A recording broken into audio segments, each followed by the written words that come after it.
The old battalion, we know where they are, we know where they are, we know where they are.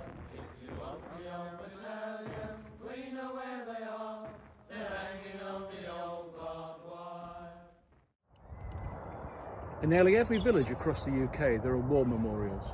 War memorials to those who lost their lives in World War I and World War II and other conflicts.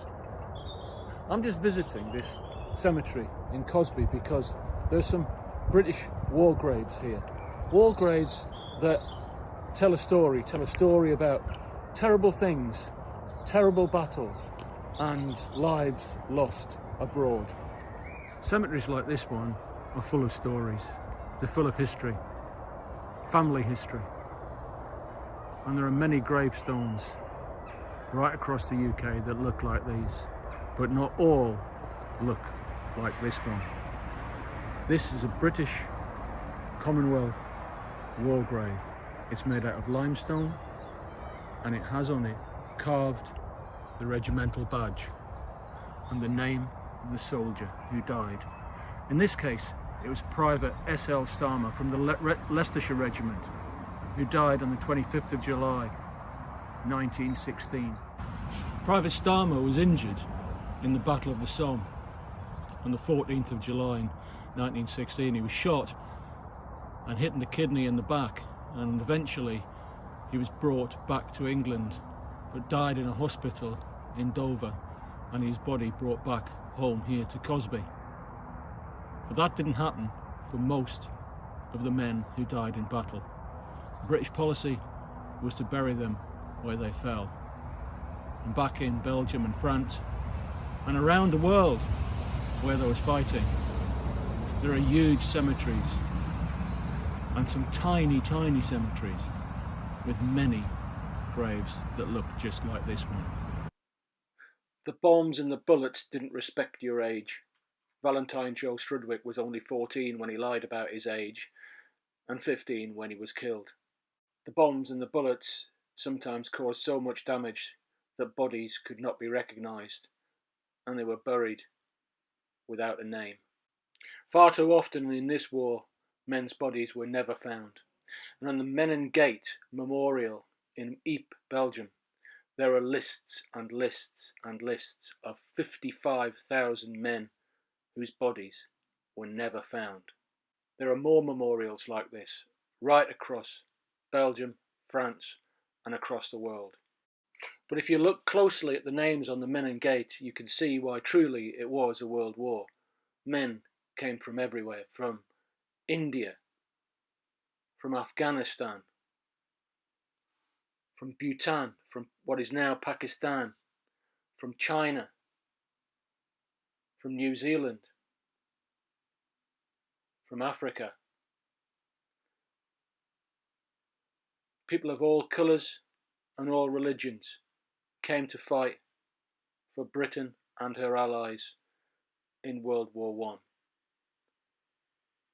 I. And millions lost their lives.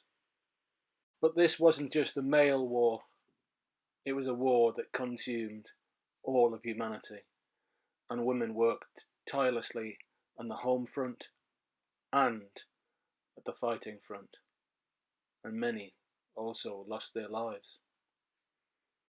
This truly was a world war, with men and women from nearly every country in the world involved. Only the countries in grey that you see here were not involved.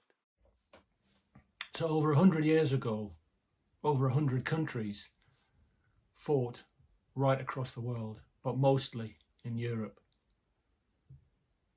Over 60 of those countries were fighting on the side of Great Britain. People came from thousands of miles away, leaving their families and loved ones to die in the mud and rain and snow of Europe.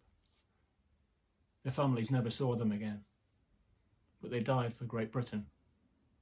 They died for us, and that doesn't change. On Remembrance Day this year, maybe think about the fact that this World War and the last World War and the world that we've got still is still a world of different people. And different people coming together can do incredible things. One of the things I always think is that if the world was made up of people just like me, how incredibly boring it would be. One of the things to celebrate is that people are different and that people can do and achieve incredible things working together. We know where they are. If you want the old battalion, we know where they are.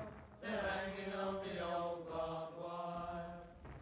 We've seen them, hanging on the old barbed wire. We've seen.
Let's break the silence on the 2-minute silence and pause.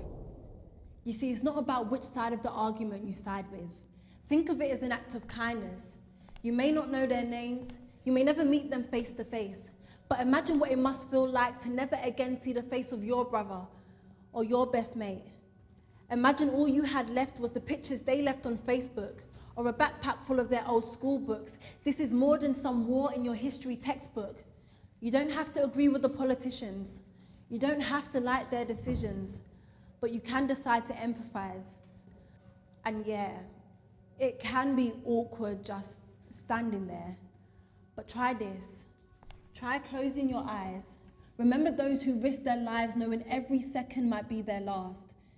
So if we give them a second or 2 minutes, is that really too much to ask? Let that football roll to a stop.